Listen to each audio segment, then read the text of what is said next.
Hello friends, എല്ലാവർക്കും പുതിയൊരു വീഡിയോയിലേക്ക് സ്വാഗതം. ഒരിക്കലെങ്കിലും നമ്മളിൽ പലർക്കും അറിയണം എന്നൊരു ആകാംക്ഷ തോന്നിയ 10 കാര്യങ്ങളാണ് ഞാൻ ഇന്ന് വീഡിയോയിലൂടെ ഷെയർ ചെയ്യാനായിട്ട് പോകുന്നത്. അപ്പോൾ നമുക്ക് സ്റ്റാർട്ട് ചെയ്യാം.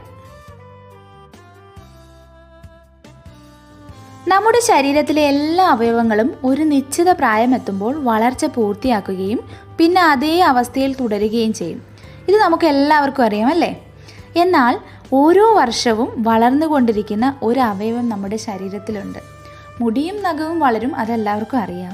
പക്ഷേ ഓരോ വർഷവും 22 മില്ലിമീറ്റർ വരെ വളരാൻ സാധ്യതയുള്ള ഒരു അവയവമുണ്ട് നമ്മുടെ ശരീരത്തിൽ. വേറെ ഒന്നുമല്ല, നമ്മുടെ ചെവിയാണ്. എന്തുകൊണ്ടാണ് തണുത്ത വെള്ളം കുടിക്കുമ്പോൾ അല്ലെങ്കിൽ തണുപ്പുള്ള ഫുഡ് കഴിക്കുമ്പോൾ തലച്ചോർ ഫ്രീസ് ആവുന്ന പോലെ നമുക്ക് തോന്നുന്നത്? ഐസ്ക്രീം ഇഷ്ടമില്ലാത്തവരുണ്ടോ? തണുത്ത ഐസ്ക്രീം വായിൽ വയ്ക്കുമ്പോൾ വായിൽ നിന്നും തലയിലേക്കൊരു തരിപ്പ് തോന്നും. അതുപോലെ തന്നെയാണ് രാവിലെ നമ്മൾ തണുപ്പത്ത് ജോഗിങ്ങിനൊക്കെ പോകുമ്പോൾ ഈ ഒരു അവസ്ഥ നമുക്ക് അനുഭവപ്പെടുന്നത്. കാരണം ഇതാണ്, തണുപ്പ് നമ്മൾ കഴിക്കുമ്പോൾ നമ്മുടെ വായിലെ ഉള്ളിലെ മുകൾ ഭാഗത്തെ കോശങ്ങൾ ഉത്തേജിക്കപ്പെടുകയും തലച്ചോറിലേക്ക് പെട്ടെന്ന് അപകട സന്ദേശം അയക്കുകയും ചെയ്യും. ഈ സമയത്ത് തലച്ചോർ വായുടെ മുകൾ ഭാഗത്തേക്ക് കൂടുതൽ രക്തം എത്തിക്കാനായി ശ്രമിക്കും. അങ്ങനെയാണ് നമുക്ക് ഈ തരിപ്പ് അനുഭവപ്പെടുന്നത്. എന്നാൽ ഈ തരിപ്പ് അര മിനിറ്റിൽ കൂടുതൽ നിൽക്കാറില്ല. അതുകൊണ്ട് തന്നെ നമുക്ക് തണുത്തതൊക്കെ ആസ്വദിച്ച് കഴിക്കാൻ പറ്റും. ആടുകളെ നിങ്ങൾ ശ്രദ്ധിച്ചിട്ടുണ്ടോ? അവരുടെ കൃഷ്ണമണികൾ ദീർഘചതുരാകൃതിയിലാണ്. അതെന്താണ് എന്നറിയാമോ? കുതിരകൾക്കും ഹിപ്പോകൾക്കും ഇതുപോലെ തന്നെയാണ്. ഈ കണ്ണുകൾക്ക് 280 ഡിഗ്രി വരെ തിരിഞ്ഞു കാണാൻ സാധിക്കും.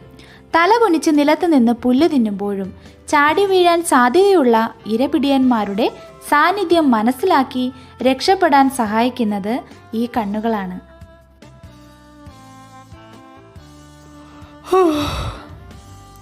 കോട്ടുവ. എന്തുകൊണ്ടാണ് നമുക്ക് കോട്ടുവ ഉണ്ടാകുന്നത്? ക്ഷീണം തോന്നുമ്പോഴും ഉറക്കം വരുമ്പോഴും മടുപ്പ് വരുമ്പോഴും ഒക്കെ നമുക്ക് കോട്ടുവ വരും. നമ്മൾ എത്ര നിയന്ത്രിച്ചാലും അത് ഒന്ന് കൺട്രോൾ ചെയ്യാനായിട്ട് നമുക്ക് പറ്റാറില്ല.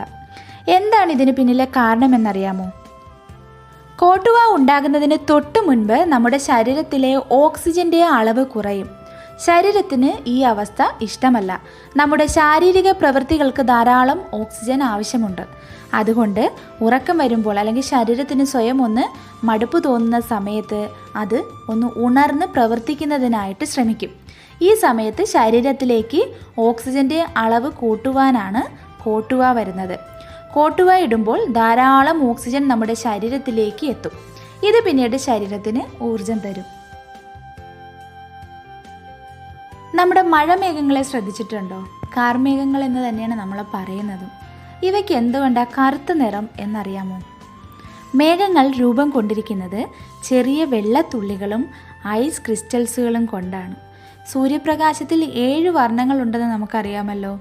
ഈ 7 വർണ്ണങ്ങൾക്കും മഴമേഘങ്ങളിലൂടെ കടന്നു പോകാൻ സാധിക്കുകയില്ല. അതുകൊണ്ടാണ് നമ്മുടെ മഴമേഘങ്ങൾ കറുത്ത നിറത്തിൽ കാണപ്പെടുന്നത്. അധിക നേരം നമ്മൾ വെള്ളത്തിൽ ചിലവഴിച്ചാൽ, അതായത് നമ്മളിപ്പോൾ കുറേ നേരം നിന്ന് തുണി കഴുകുകയാണ്, അപ്പോൾ നമ്മുടെ കൈയൊക്കെ തൊലിയൊക്കെ ഇങ്ങനെ ചുക്കി ചുളിഞ്ഞിരിക്കും. അതല്ല നമ്മൾ വെള്ളത്തിലൊക്കെ ഒന്ന് കളിക്കാൻ പോയി പൂളിലൊക്കെ പോകുമ്പോൾ നമ്മുടെ കാലിലും കൈയും ഒക്കെ തൊലി ചുക്കി ചുളിഞ്ഞിരിക്കുന്നതായിട്ട് കാണാൻ പറ്റും. ഇതെന്താണെന്ന് നിങ്ങൾ ചിന്തിച്ച് നോക്കിയിട്ടുണ്ടോ?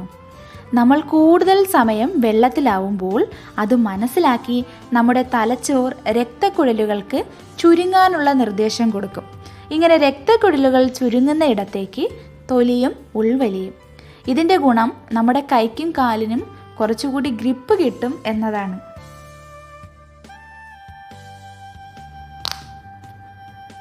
എൻ്റെ കയ്യിലെ ഞെട്ടൊടിച്ച ശബ്ദമാണ് നിങ്ങൾ കേട്ടത്. ഞങ്ങളുടെ നാട്ടിലൊക്കെ ഞെട്ടൊടിക്കുക എന്നാണ് പറയുന്നത്, ചിലയിടത്ത് ഞൊട്ട എന്ന് പറയും. എന്തുകൊണ്ടാണ് നമ്മൾ വിരലിൽ ഞൊട്ട വിടുമ്പോൾ ഈ ശബ്ദം കേൾക്കുന്നതെന്നറിയാമോ?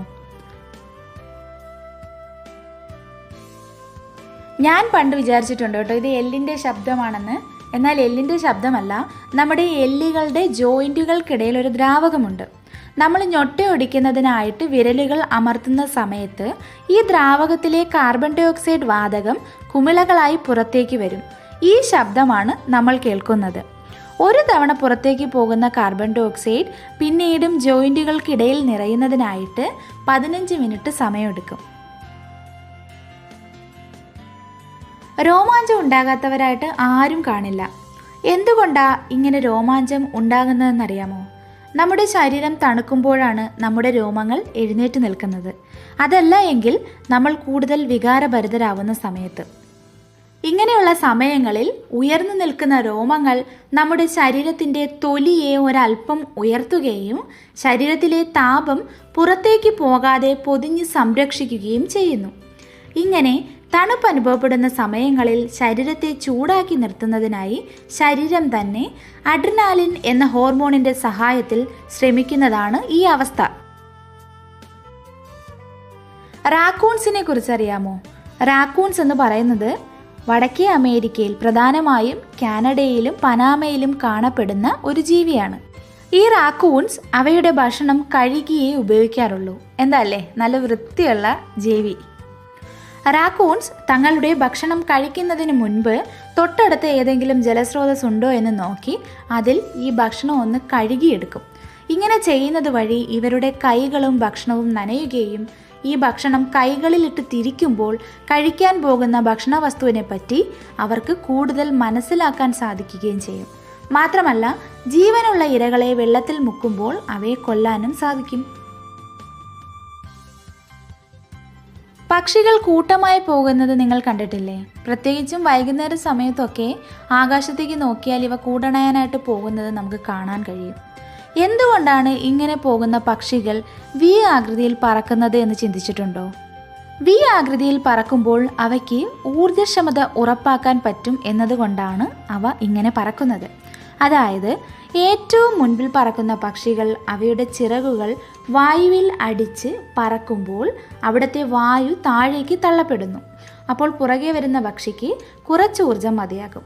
ഈ പക്ഷിയും പുറകെ വരുന്ന പക്ഷിയും വായുവിനെ ഇതുപോലെ ചിറകുകൾ കൊണ്ട് അടിച്ച് താഴത്തേക്ക് തള്ളിയിട്ടാണ് മുന്നോട്ട് പറക്കുന്നത്. അങ്ങനെ പുറകിലോട്ട് പോകും തോറും ഓരോ പക്ഷിക്കും അവയുടെ ഉപയോഗിക്കേണ്ട ഊർജത്തിൻ്റെ അളവ് കുറഞ്ഞു കുറഞ്ഞു വരും. കൂടുതൽ ദൂരം അനായാസം സഞ്ചരിക്കുന്നതിനായിട്ട് ഇതവയെ സഹായിക്കും. ഏറ്റവും മുൻപിൽ പോകുന്നത് കൂട്ടത്തിലെ നേതാവായിരിക്കും. വീഡിയോയെക്കുറിച്ചുള്ള അഭിപ്രായങ്ങൾ കമൻറ്റ് ചെയ്യുന്നതിനായിട്ട് മറക്കരുത്. ഇഷ്ടമായെങ്കിൽ ലൈക്ക് ചെയ്യുക, മറ്റുള്ളവർക്കൊന്ന് ഷെയർ ചെയ്ത് കൊടുക്കുക. പുതിയ വീഡിയോസിനായി സബ്സ്ക്രൈബ് ബട്ടൺ പ്രസ് ചെയ്യുന്നതിനായിട്ട് മറക്കരുത്.